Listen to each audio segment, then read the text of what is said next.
Hey healers, hey my loves, hey my gods, goddesses, genderless aliens. What's up, y'all? Good to see you today. Thanks for following my channel, and make sure you like, comment, share, subscribe, say mashallah.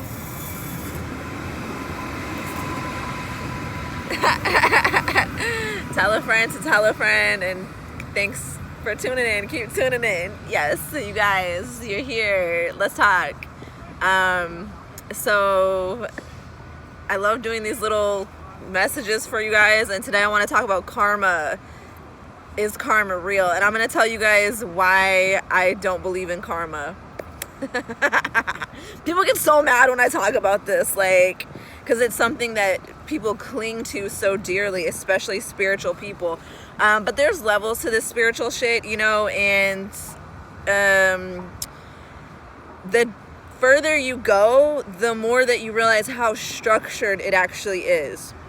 A lot of people like to believe that spirituality is not like religion. It's free-flowing, it's free-formed. And that attitude and perspective is actually doing you a lot more harm than good, because there's systems and organization to these things. Just because you don't know about it, or you don't see it, or you don't believe in it, doesn't mean that it doesn't still exist. So most people don't really understand how these things work, and thus they're bound to a lifetime of being bound by these curses. We got 4 crows to my left. We got people all around me.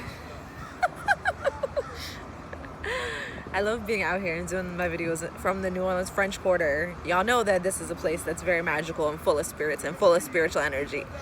And they're like, oh, you're telling on us. You're telling on us right now. Yeah.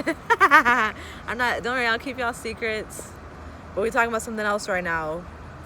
And this ain't a secret I'm going to keep. I have to spill the tea on this. Karma's not real.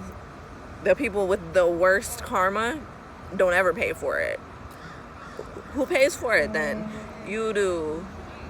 All of us. We're the ones that pay for it. Especially if you're a sex worker, a survivor of sex work, or if you're in one of the castes of the global caste system that includes highly gifted spiritual people, which in this caste is it's predominantly, guess who? People of color. But it's not even a white versus people of color thing. It's these entities don't discriminate, and we're all slaves in the system. There's certain stories that get told over and over and over again to emphasize people's belief in them, so that the real, what's really going on can sort of keep going on without being detected. When people are really worried about a lot of other things that aren't even true, then they're overlooking ththese things. So, for example, you guys know that there's a myth and a stereotype that spiritual people are broke, and that it's impossible for spiritual people to have a lot of money. What it actually is that this is a generational curse on these people, these gifted bloodlines. It's these sacred bloodlines that are known to be sacred bloodlines. They're known to generate a lot of electricity and a lot of energy in their own bodies. They're known to generate a lot of sexual energy, which is creative energy, spiritual energy, which you can create from. And these sacred bloodlines have been enslaved since ancient times. A lot of people like to glorify ancient Egypt, and I do think it's very important that we remember our past at that time, but they started all of this. You guys know they started all of this. So that same system is still at play today. And this works in such a way to where the people that are doing the dirt, they're able to, because of the way that their energetic system is set up, and because of the knowledge that they have of our energetic systems, they're able to bypass their system and transfer their karma directly to our bodies.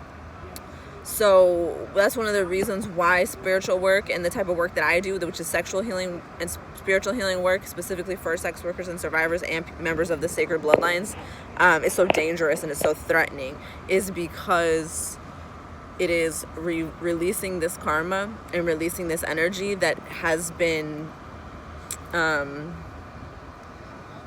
kept from being reintegrated back into the whole. Because like we know, energy is not created or destroyed. It simply is, and it transforms. And when that energy is stuck within us and then it dies within us, it's never transformed. Like that justice never comes. That energy never returns to 0 point. It never returns to source. It never gets transmuted. It never gets it becomes like a quantum entanglement, because that energy never gets resolved. And it manifests as chronic pelvic pain, chronic illness, chronic mental illness, migraines, any type of physical, mental, emotional disturbances, as well as poverty. It creates the fuel for generational curses, which keep people bound to lifestyles that they did not choose, that were imposed upon them. And so it's a lot of people that hate to hear law of attraction type talk about being able to create your own reality.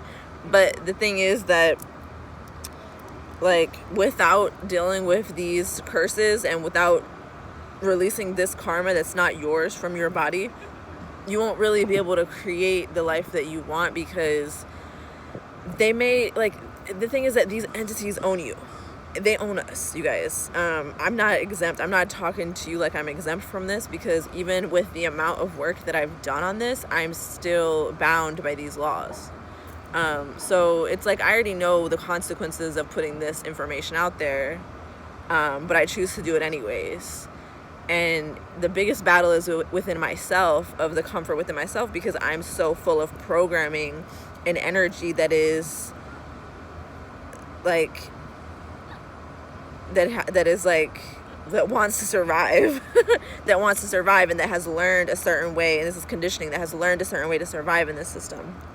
So even for me to open up my mouth and talk about it, it goes against a lot of that conditioning, and it's challenging, but I still do it, and I flex this muscle, and as I do it, it helps free myself a little bit, and it helps free others listening to me also. And so that's why I keep doing it, because it's worth it to me, because we deserve to be free, we deserve freedom, we deserve total sexual freedom, to be able to use our bodies, minds, souls, our creative energy and our sexual energy and our spiritual energy the way we want to, instead of being forced to be abused in a system of slavery that we didn't choose.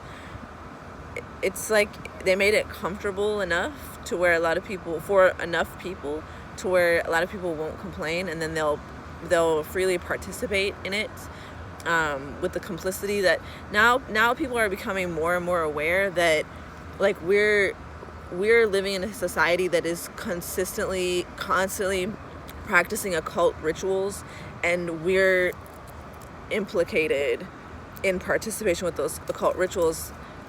We're invited in to participate in them since childhood, since offering cookies and milk. No, I'm busy. Like, you know, you can see I'm talking to somebody, right? So anyways, I got interrupted.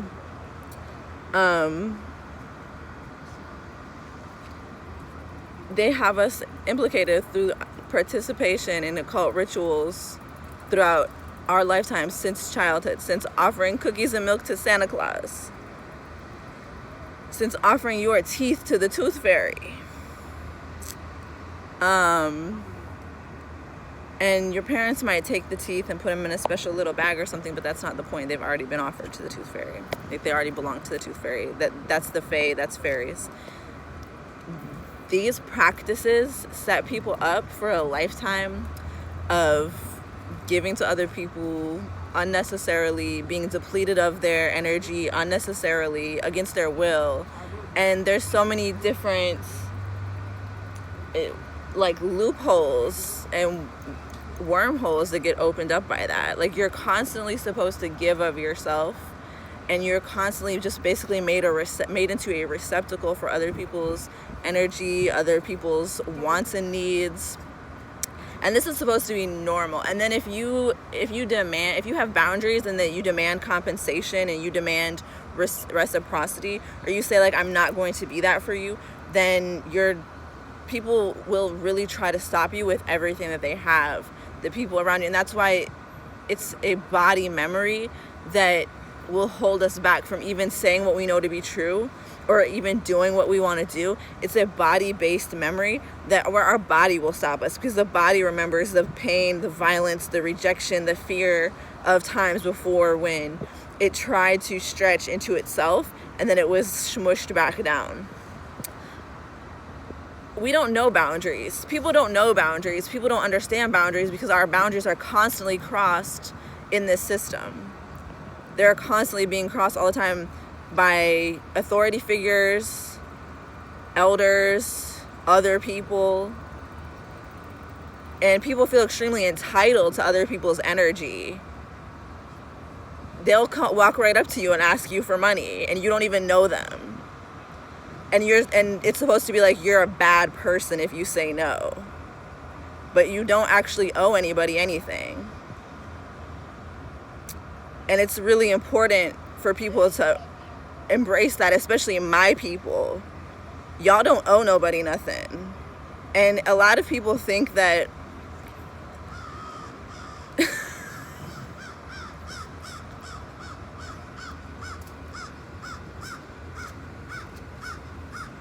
that crow is going nuts.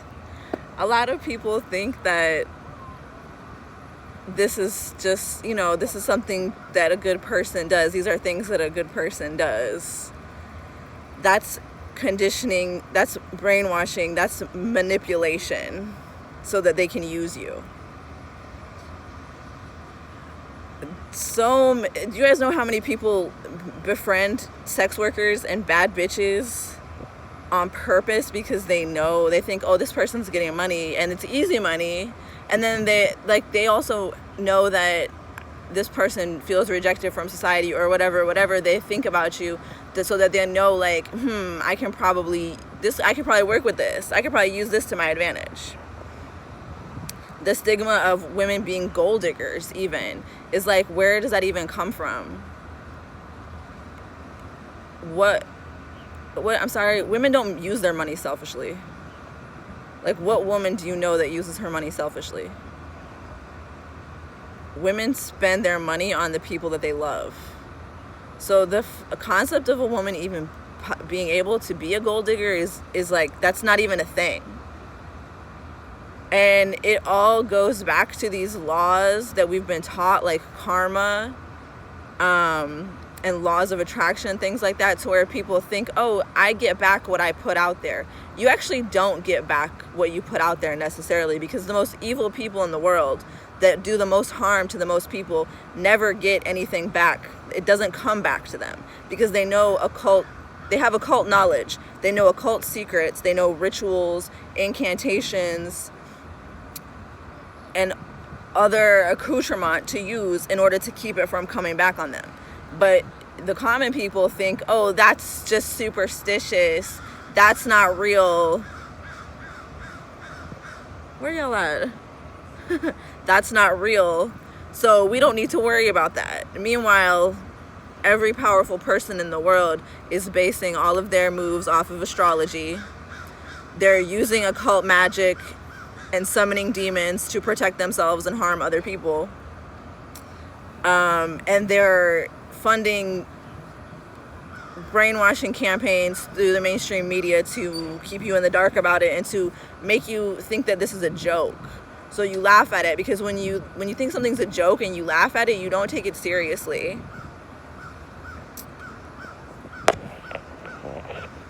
And so you don't take yourself seriously, because you're a spiritual being and you're of a spiritual nature. So they get you to laugh at yourself as much as possible and to discount your gifts and give your gifts away. And that's why we have an epidemic of codependency and relational abuse within all sectors of society, between all different relationships. It's not a coincidence. It's by design. It was made to be like this. It's on purpose. So when people think that karma is real and that it's really affecting them, that is a way of social control. And then you think that there's certain things that you're supposed to do that are be a good person. Like, oh, well, if I just do this random act of kindness, it'll come back to me. It's a big difference between like keeping your vibration high and living a life of service to humanity, which first entails service to yourself first, because you are part of humanity. And there's nothing better that you can do besides take care of yourself, because this world is full of people who can't take care of themselves and won't take care of themselves and expect it to be somebody else's problem. Unless a person is your child, you don't have any obligation to care for them. But so many people are just so conditioned to that, conditioned to caregiving, because that's generational. Because your generations have been conditioned to caregiving, and that's been how you survived.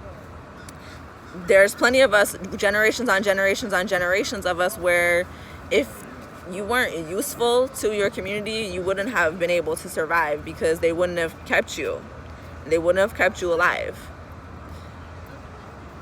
And it's a big difference between being of service when your service is your authentic purpose, that is the divine will of God working through you, that is what you really truly want to do and believe in and need for yourself, versus just doing what other people want you to do.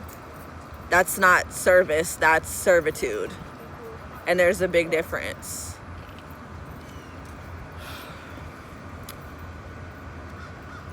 Unless you're a 24/7 lifestyle submissive or slave, that's not your purpose. That's not your purpose, you know. And people need to understand that you actually, if this is what you like and this is what you get off on, you can actually live a 24/7 BDSM lifestyle. So you don't have to do this extra stuff. You don't have to receive abuse. You don't have to do none of that. You have choices, you have options. But karma's not real. There's no such thing as karma. It's just a method of social control and manipulation. It's a manipulation tactic. My 2 cents. I would love to hear what you think. Let me know in the comments. And as always, make sure you like, comment, share, subscribe, say mashallah, tell a friend to tell a friend, and stay tuned.